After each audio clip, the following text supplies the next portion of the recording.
시청자 여러분 안녕하십니까. 5월 28일 JTBC 아침 N을 시작합니다. 먼저 오늘 아침 주요 뉴스입니다. 대선을 앞두고 열린 세 차례 TV 토론회가 모두 마무리됐습니다. 정치를 주제로 열린 마지막 토론회에선 후보들은 정치 개혁과 개헌을 놓고 공방을 벌였습니다. 오늘부터 여론조사 공개가 금지되면서 후보들은 지지율을 끌어올리기 위해 중도층 공략에 집중할 계획입니다. 이번 토론회는 2시간 내내 정책이나 개헌 논의보다 원색적인 비방과 감정 싸움으로 채워졌습니다. 후보들은 제대로 된 공약과 비전을 소개하는 대신 서로를 깎아내리며 흠집내기에 집중했습니다. 서울 시내버스 노사의 임금 협상이 결렬됐지만 노조가 파업을 미루기로 했습니다. 버스가 정상 운행되면서 서울 시민들은 한숨 돌렸는데 마찬가지로 협상이 결렬된 부산과 창원은 버스가 멈춰서면서 출근길 교통 대란이 현실화하고 있습니다. 트럼프 행정부가 미국에 유학하려는 학생들의 비자 인터뷰 일정을 중단시켰습니다. 미국 정부는 유학생에 대한 소셜미디어 심사를 의무화하는 방안을 검토하고 있는 걸로 알려졌습니다. 대선까지 이제 엿새. 제21대 대통령 선거 주요 후보들이 참여한 마지막 TV 토론이 마무리됐습니다. 하지만 마지막까지 정책에 대한 토론, 비전에 대한 대화보다도 서로를 향한 비방이 쏟아졌습니다. 이날 토론에선 정치, 외교 분야가 주제였는데 개헌에 대해서도 계엄에 대해서도 후보들은 뚜렷한 시각차를 보였습니다. 이재승 기자입니다. 후보들은 대선의 화두인 개헌을 놓고 저마다 자신이 적임자라고 내세웠습니다. 5.18 광주 민주화운동의 정신을 헌법 전문에 수록하고 책임 정치를 위해서 4년 연임제를 정말로 개헌을 하고 싶다면 개헌을 할 수밖에 없는 대통령을 뽑아야 합니다. 87년 민주화 이후 38년 만에 추진하는 개헌은 정치인을 위한 개헌이 아니라 시민을 위한 개헌이어야 합니다. 김문수 후보는 개헌보다 정치 상황에 대한 비판에 집중했습니다. 지금 자기 마음에 안 들면 다 탄핵을 하고 있습니다. 오죽하면은 민주당을 대표했던 이낙연 전 총리가 이 괴물 방탄 독재를 막기 위해서 저를 지지하겠다고 합니다. 지난해 비상계엄 사태가 내란 행위냐를 두고도 견해차를 좁히지 못했습니다. 이 내란죄로 유죄를 받으면 윤석열 전 대통령 사면하실 겁니까? 아직 재판 이제 시작한 사람을 보고 벌써 사면할 거냐 이런 그런 질문은 성립하지도 않고 맞지 않는 질문입니다. 오히려 그러면 제가 이제 묻습니다. 그럼 이재명 후보가 대통령이 되면은 자기가 지은 죄에 대해서 5가지 지금 재판받는 거 전부 셀프 사면할 겁니까? 북핵과 관련한 한반도 핵무장에 대해선 전혀 다른 시각을 드러냈습니다. 전술핵 재배치 공략하셨죠? 그렇습니다. 맞습니까? 맞습니다. 지금 핵 공유를 미국이 안 한다는 게 원칙적인 입장인데 그런 공약이 실행 가능합니까? 실현 가능하고 핵 공유의 방식도 다양합니다. 여러 가지 핵 잠수함이든지 또 이런 것들 충분하게 한미 간의 정상회담을 통해서 잘 추진하고 마지막 TV 토론을 끝으로 오늘부터는 여론조사 결과 공개가 금지됩니다. 표심 흐름을 알 수 없는 상황에서 후보들은 내일 사전 투표를 앞두고 막바지 총력전을 벌일 전망입니다. JTBC 이재승입니다. 후보들은 서로의 과거 발언들을 물어뜯는 데 치중했습니다. 비난은 물론 말꼬리를 잡거나 말을 자르는 등 토론보다는 말싸움에 가까운 언쟁을 벌였습니다. 네거티브 공세를 넘어 방송에는 부적절한 성적 표현도 등장했습니다. 조민중 기자입니다. 이재명 후보와 이준석 후보는 토론 내내 충돌했습니다. 이준석 후보는 먼저 이재명 후보의 과거 발언을 문제 삼았습니다. 어떤 지적을 했더니만은 그분에게 가서 화장실로 가서 대변기에 머리를 넣으세요. 뭐 이런 말씀하신다든지 아니면 이분은 간질이 있나 본데 정신병원에 보내세요. 뭐 이런 말씀하시고요. 발언 수위는 갈수록 높아졌고 방송에 적절하지 않은 성적 발언까지 이어갔습니다. 이재명 후보는 이준석 후보의 계엄 당일 행적을 파고들었습니다. 의원들 중에도 화장도 못한 여성 의원들이 그냥 국회로 바로 쫓아와서 담 넘고 여성들이 했는데 이준석 후보는 술 드시다가 그때 알아서 집에 가서 샤워하고 거기서 이렇게 시간 끌고 있었다는 게 김문수 후보도 이재명 후보의 사법 리스크를 집중 캐물었습니다. 세상에 많은 독재가 있지만은 주로 국민을 위해서 독재를 한다고 합니다. 그런데 범죄자가 자기를 방탄하기 위해서 독재를 하는 방탄 독재는 처음 들어봅니다. 세계 역사에 없는 것입니다. 권영국 후보는 김문수 후보와 이준석 후보 양쪽을 싸잡아 비난했습니다. 김문수 후보께서는 토론 시간 낭비하는 우두머리 같다는 느낌이 듭니다. 주로 특정 후보 비리하는데 왜 그렇게 모든 시간을 다 낭비하십니까? 40대 윤석열을 보는 것 같아서 매우 유감입니다. 토론의 2시간 동안 정책 대결은 사라지고 상대방 흠집내기만 이어졌습니다. JTBC 조민주입니다. 이제 오늘부터 실시하는 여론조사의 결과는 투표일까지 공개할 수가 없습니다. 민심의 흐름을 확인할 어제 마지막 여론조사에선 이재명 민주당 후보가 3자 대결, 양자 대결 모두 오차 범위 밖에서 선두를 지키고 있는 걸로 나타났습니다. 이승환 기자입니다. 한국갤럽 여론조사 결과 이재명 더불어민주당 대선 후보를 지지한다는 응답이 49%로 나타났습니다. 김문수 국민의힘 후보는 35%, 이준석 개혁신당 후보는 11%였습니다. 김문수 후보와 이준석 후보는 이달 초 같은 조사에 비해 각각 2%포인트씩 올랐지만 지지율의 변화가 없는 이재명 후보와의 격차는 여전히 오차 범위 밖에 있었습니다.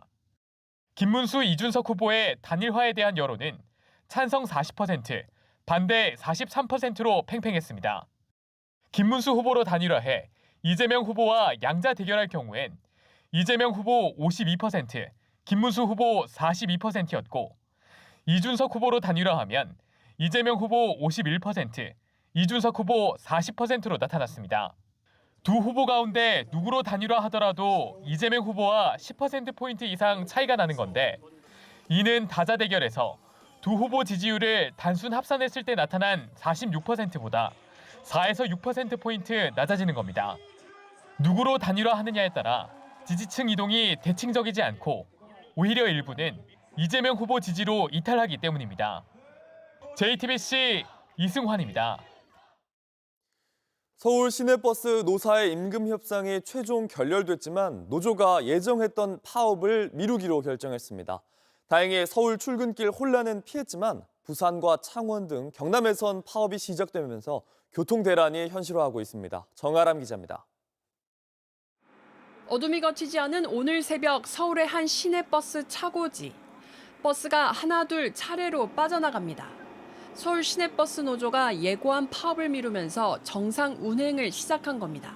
정상적인 운행을 지금 나가고 있는 상황이기 때문에 버스가 운행을 못한다, 안 한다, 이 정도까지는 결정이 지금 해결이 된 건 아니에요.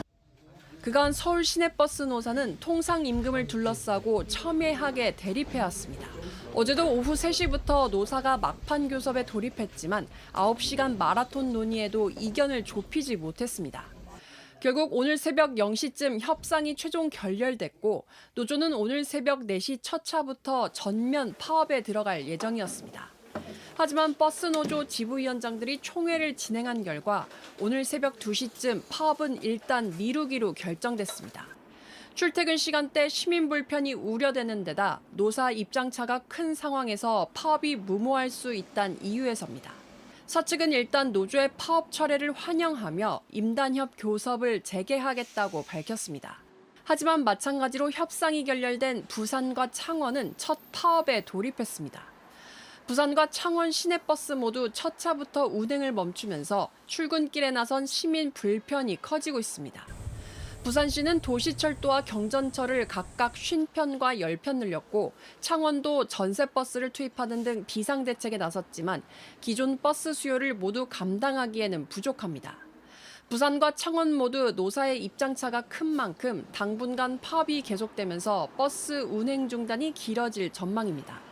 서울 역시 앞으로 협상에 따라 노조가 파업에 나설 가능성도 여전히 남아 있습니다.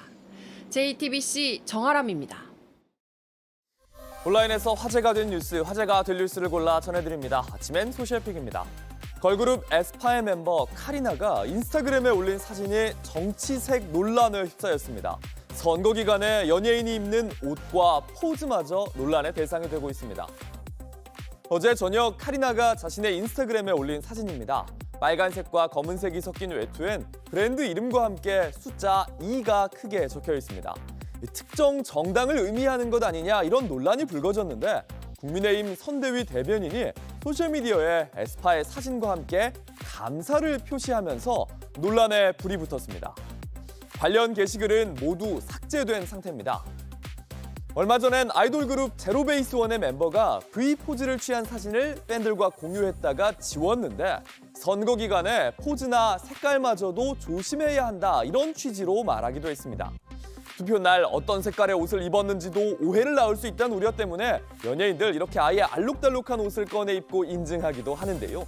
카리나의 사진을 두고 대선을 앞둔 시기에 신중했어야 했다. 과도한 해석일 뿐이다. 이런 반응 엇갈리고 있습니다. 손흥민 선수가 이번 시즌을 마치고 인천국제공항으로 귀국했습니다. 다음 달 월드컵 3차 예선을 앞두고 축구 국가대표팀 합류를 위해서입니다. 어제 손흥민 선수가 등장하자 인천국제공항엔 환호 소리가 터져나왔습니다. 팬들의 박수 속에서 손흥민 선수는 청자켓을 입은 가벼운 옷차림으로 나와 꽃다발과 편지를 일일이 받고 팬들에게 손을 흔들며 인사했습니다. 차량에 타고 떠나기 전엔 유로파리그 메달을 보여주더니 목에 걸어달라는 부탁도 흔쾌히 받아들였습니다. 지난 26일 잉글랜드 프리미어리그 토트넘과 브라이턴의 최종전이 끝난 뒤 손흥민은 가장 먼저 걸어나가 토트넘 전설들의 축하를 받으며 유로파리그 트로피를 들어 올렸는데요. 우승의 기쁨 여전히 가시지 않은 듯합니다. 이제 손흥민은 축구 국가대표팀 주장의 역할을 위해 홍명보호에 합류합니다. 다음 달 6일 2026년 북중미 월드컵 아시아 3차 예선에서 이라크를 상대로 결전을 치르고요. 10일엔 서울에서 쿠웨이트와 마지막 경기를 펼칠 예정입니다. HBO의 새 해리포터 시리즈의 주요 캐스팅이 공개됐습니다. 새로운 해리포터 주인공 3인방입니다. 지난해 가을 공개 캐스팅을 시작한 제작사 HBO가 드디어 해리포터 시리즈의 주인공 3명을 공개했습니다. 해리포터엔 도미닉 맥러플린, 헤르미온느 역엔 아라벨라 스탠튼, 론 역엔 알라스테어 스타우트가 캐스팅됐습니다. 3만 명이 넘는 배우의 오디션을 봤다는 제작진, 3명의 독특한 배우들의 재능은 정말 놀랍고 전 세계가 그들의 마법을 스크린에서 보길 기대한다고 밝혔습니다. 헤르미온느 역의 아라벨라 스턴트는 뮤지컬 마틸다에서 무대에 올랐고요. 해리 역의 맥러플린은 개봉 예정인 코미디 영화에 참여하기는 했지만 3명 모두 무명에 가깝습니다. HBO는 덤블도어 교수, 스네이프 교수 등의 주요 배역들을 미리 공개한 상태긴 한데 드라마는 올 여름 촬영을 시작할 예정입니다. 골든 트리오라고 불리는 해리포터 3인방의 뒤를 이어 새 주인공들이 어떤 마법 세계를 보여줄지 기대가 커집니다.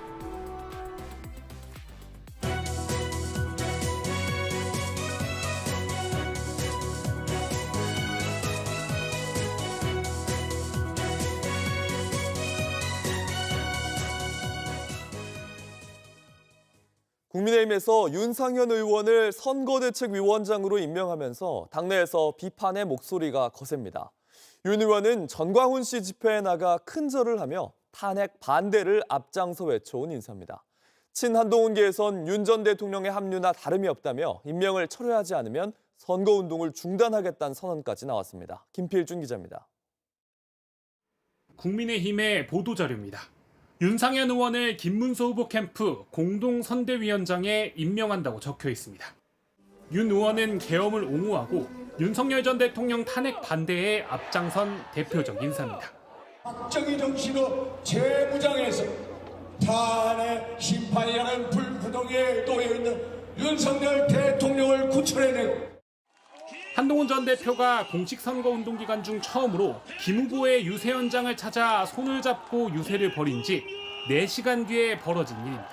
우리가 계엄 옹호론, 부정선거 음모론과 확실하게 선긋고 친윤 구태 정치와 확실하게 개혁할 것이라는 얘기해서 승리의 길로 가야 한다고 생각합니다. 이어 선대위의 정성국, 우재준 의원 등 친한계 의원들을 대거 영입하면서 윤 의원도 공동선대위원장에 임명한 겁니다. 친한계는 즉각 반발했습니다. 공동선대위원장 중 한 명인 조경태 의원은 페이스북에 윤 의원 임명은 선거 포기를 선언한 것이라며 이 시간부로 선거운동을 중단한다고 밝혔습니다. 우재준 의원은 윤 전 대통령과 관계를 고려할 때 전혀 도움이 되지 않는 임명이라고 했고, 정성국 의원은 극우 세력에게 고개 숙여온 윤 의원이 임명되는 모습을 보며 절망감을 느낀다며 선대위 직책을 수락한 적이 없다고도 했습니다. 선대위는 수도권 지역 강화를 위해 인천이 지역구인 윤 의원을 임명했다고 진화에 나섰습니다. 지역에 그 요구가 있었습니다. 그래서 윤상현 의원을 공동선대위원장으로 어제 저녁에 임명을 했습니다. 어쨌든 이 선거라는 게 우리가 조금만 또 작은 차이를 다 극복하고 윤 전 대통령 탈당 이후 국민의힘은 탄핵 반대 세력과 선을 긋는 듯 했지만 완전히 단절하진 못하고 있다는 해석이 나옵니다. JTBC 김필준입니다. 이렇게 국민의힘은 윤석열 전 대통령과의 관계도 부정선거 음모론도 깨끗하게 끊어내지 못하고 있습니다. 김문수 후보는 사전투표를 독려했는데 김 후보 선대위 소속 변호사가 사전투표 부정선거 의혹을 제기한 가처분 신청에 법률 대리인을 맡은 걸로 나타났습니다. 강버들 기자입니다. 이번 대선 사전투표 관리관으로 위촉된 A씨가 지난 25일 법원에 사전투표 용지에 도장을 직접 찍게 해달라는 가처분 신청을 냈습니다. 김문수 국민의힘 후보 선대위 소속 장영하 변호사가 법률 대리를 맡았습니다. 국민의힘 김문수 대통령 후보 선거대책위원회 진실대응전략단장 장영하 변호사입니다. 본투표 때와 달리 사전투표 때는 관리관 도장을 인쇄해 투표지를 출력하는 걸 문제 삼았습니다. 직접 찍어야 도장의 각도, 농도가 다 달라 위조가 어렵고 결과적으로 부정선거를 방지할 수 있다는 겁니다. 부정선거론자들의 주장과 같습니다. 사전투표지에 인쇄된 도장을 사용한다든지 이런 것들은 절대 투명하지 않습니다. 하지만 선관위는 관외, 관내 투표가 동시에 치러지는 사전투표 때는 직접 날인이 어렵다고 설명했습니다. 사전투표 관리관이 실인을 날인하게 되면 그 제대로 시행되는 그 과정이 너무 복잡하고 시간도 많이 걸리고 여러 가지 어려운 점이 있다는 것이 그 실무적인 그런 견해입니다.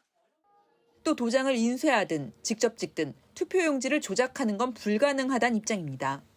김문수 후보 선대위는 이번 가처분은 장영하 변호사가 개인 자격으로 맡은 일이라고 밝혔습니다. 국민의힘은 지난주 윤석열 전 대통령이 부정선거 영화를 본 뒤 연일 투표를 독려하고 있습니다. 김문수 후보도 사전투표 참여를 공언했습니다. 저도 사전투표에 참여하겠습니다. 만일 사전투표를 머뭇거리다가 본투표를 못하게 되면 큰 손실입니다. JTBC 강버들입니다. 미국의 트럼프 행정부가 외국인 유학생들의 비자 인터뷰를 일시 중단한다는 현지 보도가 나왔습니다. 앞으로 비자 신청자들의 개인 소셜미디어를 의무적으로 심사하겠다며 준비 작업 차원이란 설명인데요.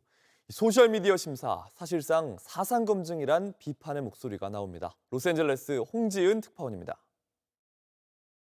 미국 국무부가 유학생들의 비자 심사 과정에 소셜미디어 심사를 의무화하는 방안을 검토 중이라고 정치 전문 매체 폴리티코가 보도했습니다. 해당 매체는 외교 문서를 인용해 마코 루비오 국무장관이 전 세계 공관에 소셜미디어 심사 준비를 마칠 때까지 학생 비자 인터뷰 중단을 지시했다고 보도했습니다. Whether they be student or if you're a tourist who needs a visa or whoever you are, we're going to be looking at you. 이번 조치는 미국 학교를 찾는 학생이나 교환 방문자 등이 받는 FM, J비자에 해당하는데 다만 이미 예약된 인터뷰는 기존 절차대로 진행됩니다. 트럼프 행정부는 자국 대학에 있는 반유대주의 유학생들을 추방하겠다며 이들에 대한 입국 심사부터 강화하려는 모양새입니다.